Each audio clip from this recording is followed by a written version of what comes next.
22 अप्रैल 2025 को पहलगाम में हुए आतंकी हमले में 26 लोगों की मृत्यु हुई और इस घटना ने देश को झकझोर दिया।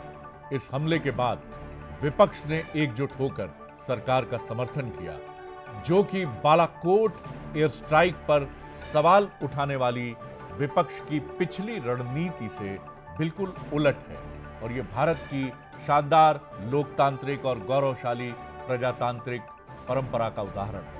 2019 में बालाकोट एयर स्ट्राइक पर कांग्रेस सहित तमाम विपक्षी दलों ने बवाल मचाने की कोशिश की थी और सबूत मांगने जैसे प्रश्न उठाए थे।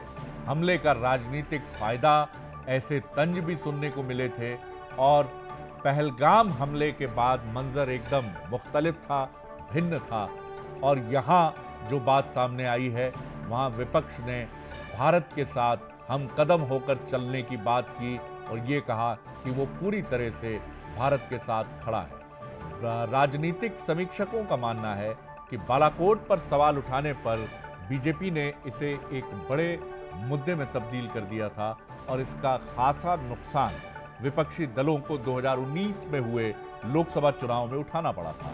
ऐसे में अब विपक्ष को अंदाजा है कि राष्ट्रीय सुरक्षा एक बेहद संवेदनशील सब्जेक्ट है, मसला है और वो लोगों की भावनाओं से जुड़ा है। ऐसे मसलों पर राष्ट्र के विरुद्ध नहीं जाना है।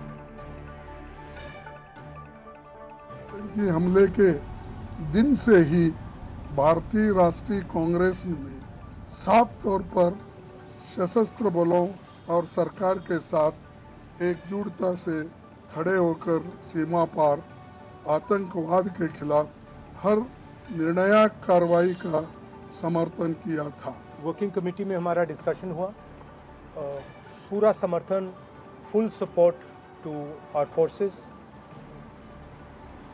Best wishes to them, much love to them, complete support from the Congress party and the Congress working committee. आतंकवाद को जड़ से लेना चाहे सरकार के साथ समाजवादी पार्टी है। हमें अपनी सेना पर, हमें अपनी आर्म फोर्सेस पर पूरा भरोसा है। यही फोर्स है जो सीमा पर हमारे देश की रक्षा कर रही है और उन्हीं की वजह से आज हम सुरक्षित हैं। आज हम इस हॉल में बैठ पा रहे हैं या हम सुरक्षित माहौल में रह पा रहे हैं।